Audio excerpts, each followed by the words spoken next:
강한 용사 기드온. 사사기 6장 1절에서 40절. 강한 용사여. 기드온 하면 항상 따라다니는 꼬리표가 겁쟁이다. 미디안의 눈을 피해 숨어서 밀을 포도주 틀에 타작하는가 하면 낮에는 못하고 밤중에 몰래 바알과 아세라의 단을 찍었고, 하나님이 사사의 사명을 주셨을 때에도 담대하게 받아들이지 못하고 계속적으로 하나님을 시험하며 좋게 말하면 신중에 신중을 기했다. 그런데 강한 용사여, 주께서 너와 함께 계시도다. 이런 천사의 인사는 뭔가 어색하다. 겁쟁이를 보고 강한 용사라니, 그때까지 그는 전혀 강한 용사가 아니었다. 그러면 천사가 기드온을 놀린 것인가? 아니다. 물론 너는 장차 강한 용사가 될 것이다 라고 자기 암시를 심어주신 것도 아니다. 왜 기드온을 보고 강한 용사여 라고 불렀는가?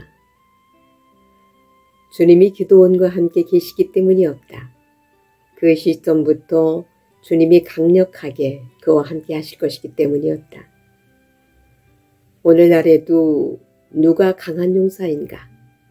주님이 함께 계시는 그 사람이 강한 용사이다. 주님은 땅끝까지 복음 전하러 가는 자들에게 볼지어다 내가 세상 끝날까지 너희와 항상 함께 있으리라 약속하셨다.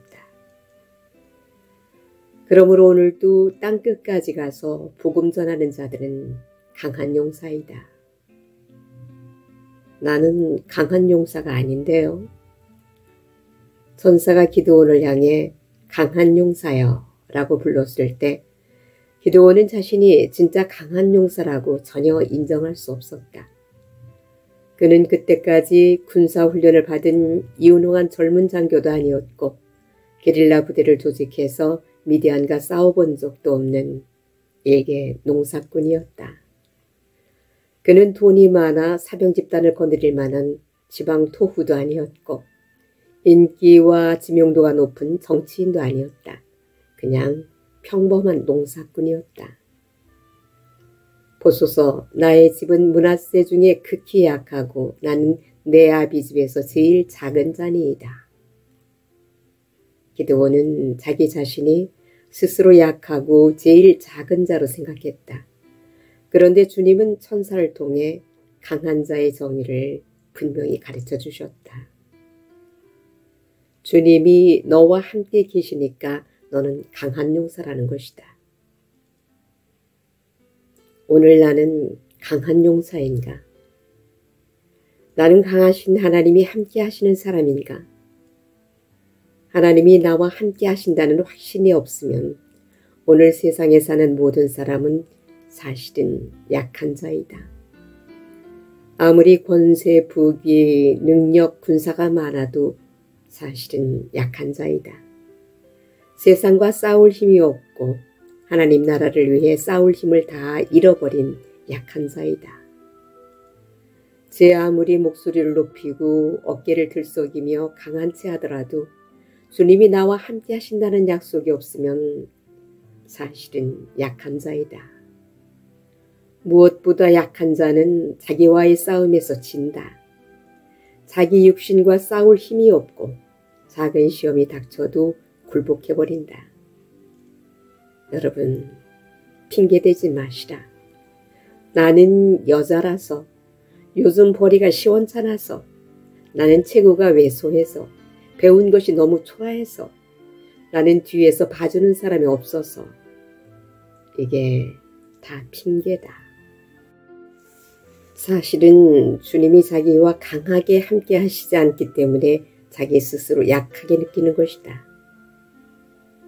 크고 강하신 하나님, 그 하나님이 나와 함께 하신다는 믿음이 없기 때문이고 자기가 세상을 더 사랑하니까 하나님이 그를 멀리 떠나 계시기 때문에 그렇다.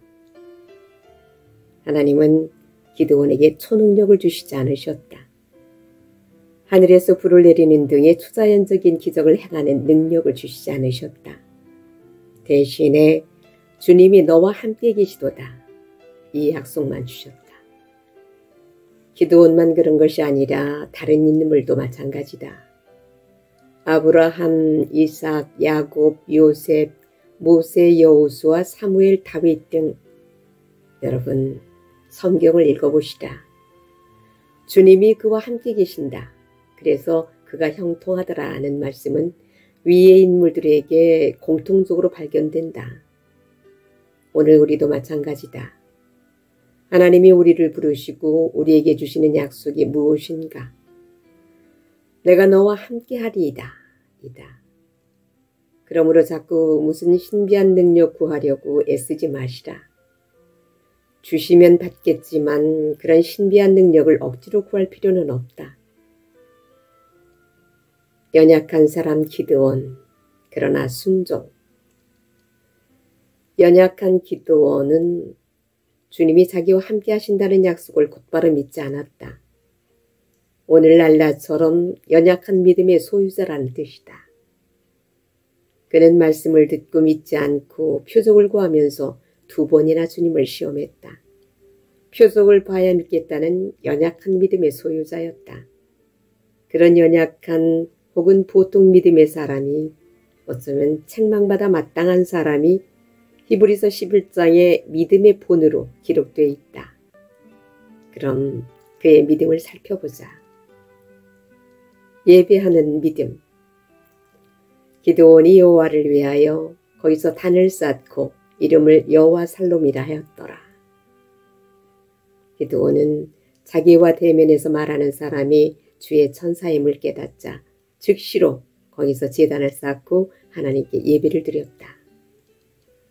우리는 언제나 우리가 듣는 말씀이 하나님의 말씀이다 하는 생각이 들 때 무릎을 꿇고 주님께 경배드려야 한다.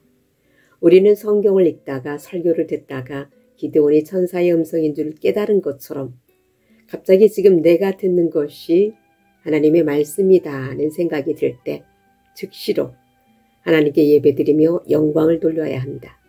거기에 순종을 다짐해야 한다. 목숨 건 순종.